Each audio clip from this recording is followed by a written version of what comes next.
Hi guys, I'm Sam from the Unity of Life and welcome back to my channel. And like I said in the last video, if you had been watching that, we are doing a little mini series on feeding. So we're not just looking at how to feed your domesticated animal, but we're also looking at your exotic animals or animals that are in a zoo.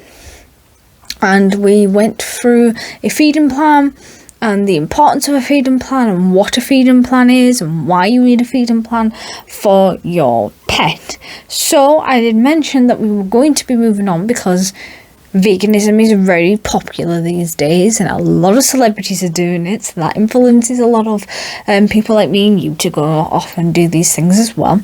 So we're going to look at the raw foods versus vegan diets for your dog, okay? So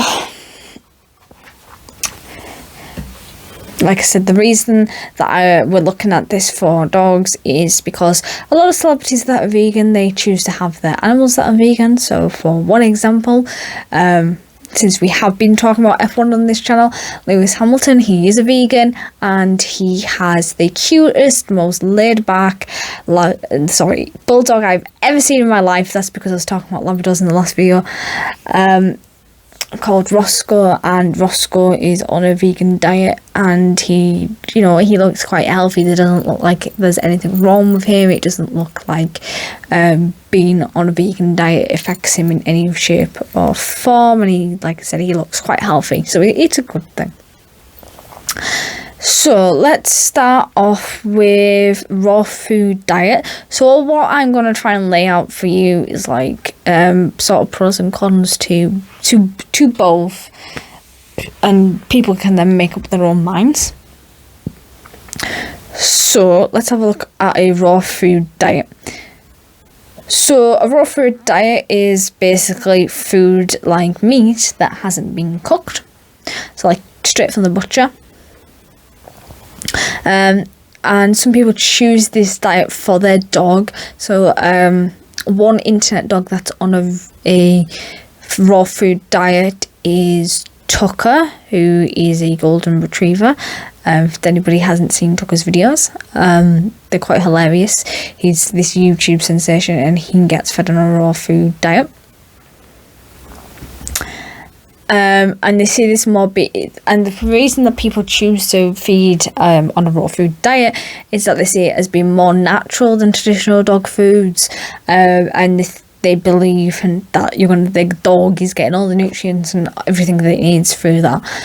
Sometimes you do have to give them supplements as well. So the problems that you may occur with a raw feeding is that it can, obviously, if it's being prepped at home, it can give your dog a few problems, and some vets, they won't recommend you prepping your own dog food. They'd recommend you just buy something from the shelf, and that's whether it's cooked or raw, depending on what it is. And without help from a specialist in pet nutrition, a homemade diet could be nutritionally unbalanced, which could cause your pet to become ill. So you can't just, for example, you can't just give them like raw chicken every day at the lies, because they're not getting everything that they need. So raw food, especially meat, contains bacteria, parasites and other pathogens that would normally be killed during the cooking process. So feeding a raw food brings extra risks, but I did mention that a dog's stomach, they've got a few more enzymes that will kill these off, and they can tolerate it much better than what we can. And not just your pet's health, but also to other people in your household. So like if you forget to clean down your surfaces after you've been preparing raw chicken and your child or somebody doesn't realise and they start preparing food for tea or whatever, you're not going to get food poisoning, right? So even with the greatest care, the risk of cross-contamination is much higher, so you could accidentally spread around bacteria such as E. coli, salmonella, or even tuberculosis via food or via your pet. Even though it's actually TB is very rare. and these days. So bones, that's another hazard with raw feeding, especially when you feed them raw meaty bones. I don't recommend giving any animal a bone. So yeah, we don't recommend feeding your pets bones ever, regardless if they're cooked or uncooked, because bones can get stuck in your pet's stomach and it can block them, and they can also be rather sharp, so when they are swallowing them they can cut the inside of their mouths and their throats as well. So chewing on bones can also cause fractures in your pet's teeth. And even if your pet is lucky to avoid these issues, bones can often cause stomach pain. And obviously they can cause a few problems as well, because they're quite high in calcium, and you might be giving your animal an overdose in calcium basically. So let's have a look at some of the benefits and be a little bit more positive. So the benefits of raw feeding over traditional pet food have not been proven. The arguments for raw feeding are based on the experience of individual owners rather than official studies, which isn't really good. So potential benefits: your dog may have a shinier coat, or it could have healthier skin, or cleaner teeth, or higher energy levels, smaller stools. So that's just poop basically. If anybody's got a large breed of dog, you'll know they crap like a horse, and if you've got tiny little hands like I have, it's really hard to pick up that crap. More stable energy and less hyperactivity. Reduction of allergies and intolerances. Highly palatable, great for even the fussiest of pets, because some are very fussy. Low fat options to help manage weight loss. Reduction in inflammatory issues such as skin conditions and joint inflammation. Increase virility in older dogs. Raw natural food can be easier for dogs to digest, plus there's none of these added sugars that is going to maybe make your animal diabetic, and you don't have any of these bulkers in some that is found in some of the pet foods as well, and can cause your pets to have digestive issues. That's why you should always read the label. And there are a few companies that will sell raw food diets, which is super helpful when you're just starting out your dog on a raw food diet. So let's have a look at the opposite scale. Let's have a look at the vegan diet. So I did a little bit of when I was doing this research, I found that basically a dog can survive on a vegan diet. It'll be quite happy, it'll be quite healthy, it'll be absolutely fine. However, if you've got a cat, it is not recommended that you feed them on a vegan diet, because a cat hasn't got the same tolerances as a dog and they just won't cope. So vegan dog foods contain zero animal products, which is what you would expect, and it replaces meat ingredients with things like protein-rich plants and other vegan-friendly ingredients, so it's all plant-based. So we've got like grains and lentils, rice, blueberries, carrots, peanuts and pumpkins. Dogs do like a lot of carrots, and if you give them like full carrot frozen, they generally do like that as well.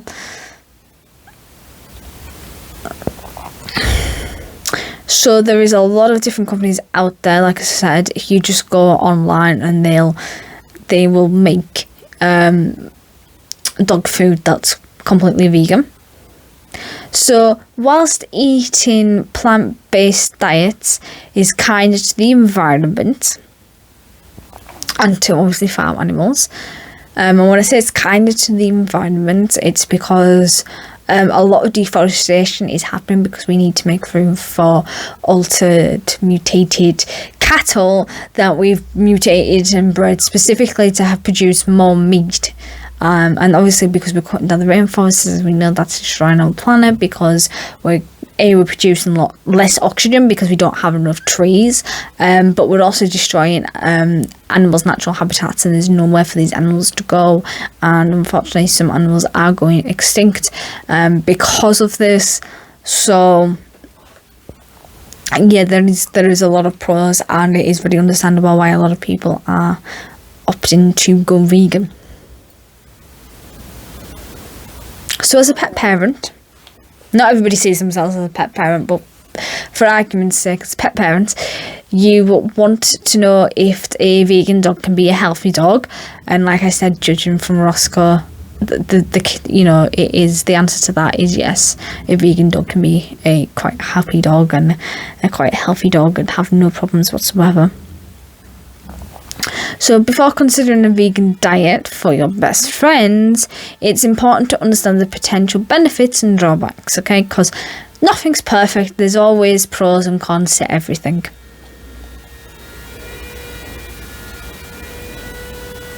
So a quote that I had found, I think it was from a vet, so they don't have a problem with transitioning their healthy adult dog onto a vegan or vegetarian diet as long as it's balanced for their lifestyle and balanced for a healthy adult. And at the end of the day, if we're meeting all the individual animals' needs, then we have a lot of flexibility in what we can feed them. So finding a diet that's carefully balanced, especially one that is vegan, is not straightforward, and it would probably cost a hell of a lot of money, because everything does these days, and you'd have to probably buy quite a lot of supplements. So you need to make sure that obviously they're getting the right amount of proteins and essential amino acids and everything. And the way to do that is obviously to do your research on the breed and how much of all these things that they should be having. There's a lot out on there. Like, I'm not actually a nutritionist, so I don't know an awful lot about the percentages and everything that we do need to be giving our dogs, but there is a lot of people that have done research and stuff out there, so I would recommend you do your research before you consider any of these diets. So a seed or a grain, on the other hand, doesn't have as high of BV. I'm not sure if that actually is, but it's an amino acid profile that isn't as complete as that of an egg, because some people do give their dogs like raw egg. Right, so you need to be looking at these types of like the types of protein and the quantity of protein, as well when you're looking at these supplements that aren't, coming from meat, because it might mean that you might have to give an animal a protein-based plant in higher quantities than what you would if they were on a meat diet. So another issue with plant proteins is that they tend to be less digestible for dogs than animal proteins, according to one vet. So if you're feeding them soy, it's going to get metabolized differently than feeding chicken or beef. So you need to make sure that those plant-based proteins are digestible and the animal is able to utilize them. Otherwise, we can run into problems, especially with pregnant dogs, lactating dogs, or growing dogs. So that's all from what one vet has said on a website that I was looking at. So, as veganism has risen, according to recent research, it rose 600% in the US alone between 2014 and 2017. Obviously, we are now quite a few years after 2017, so that may have risen even more. So has the idea of feeding our companion animals something other than offcuts from the meat industry. So the carbon footprint from pet food is considerable. In 2017, it was estimated that the carbon emitted from meat consumed by animals was responsible for dumping the equivalent of around 64 million tonnes of carbon dioxide into the air every year. The equivalent of driving 13 million cars a year, right? That is absolutely outrageous. And that is obviously, that's just animals alone. So can you imagine if that's just how much carbon dioxide is going into the air and is being produced from animals that are eating other animals, like your pets? How much of that is going from because of what you eat and how many meats that you eat, you know? How much is contributing to that if that's just animals and there's more humans on this planet? Aside from the black and white nutritional facts, pet owners' personal views can come up against the specific legislation designed to protect pets' welfare. In the UK, under the Animal Welfare Act, which I've already done a whole video on that act, so if you don't know anything about it, check that video out. And the owner has the obligation to feed the animal the proper diet. And this is the president of the British Veterinary Association who said this, and they also said if your personal belief system means you don't want to eat any animal products, animal protein, that's absolutely fine, but the diet is not designed to meet the welfare standards of your pet. So this is somebody that's really against having a vegan diet for your pet. And they said about cats. Cats are carnivores and they require certain amounts of amino acids to be healthy, and the lack of these can lead to health problems. And for that reason, a vet wouldn't advise a vegetarian diet, let alone a vegan one. So this is the same person who's obviously the head of the British Association of Veterinary Practice. Cats are a particular challenge because they cannot produce certain proteins, such as... okay, I can't pronounce that. I think it's turning themselves. I don't know.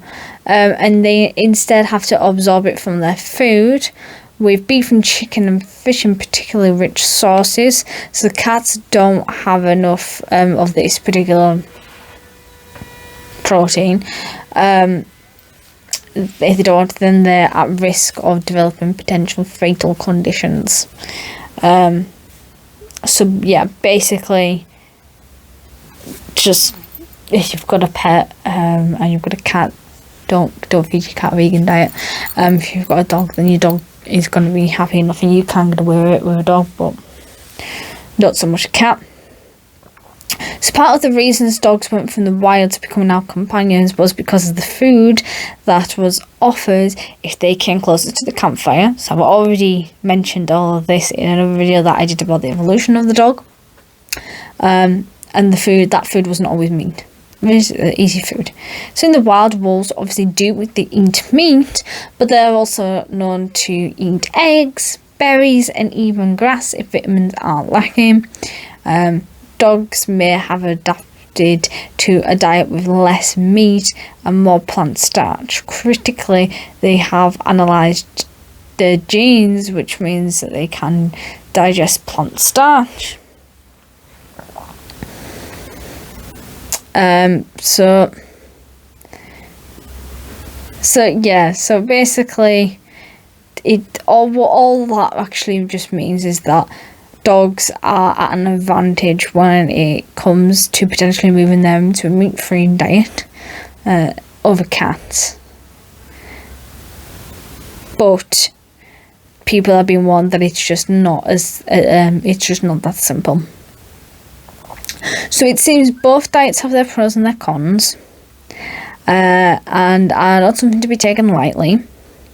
Some experts are even suggesting insect-based pet foods, which again is going to bring in a lot of arguments.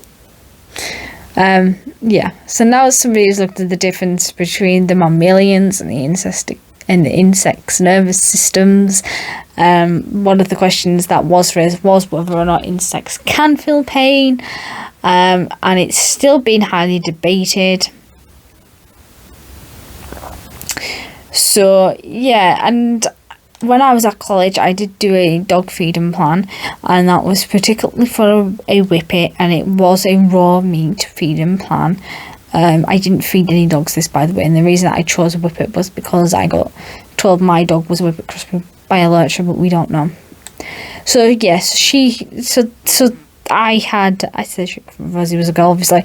So if she was still alive, then it was just for her, and it was just like, you know, she had these supplements just to make sure she was still being really healthy,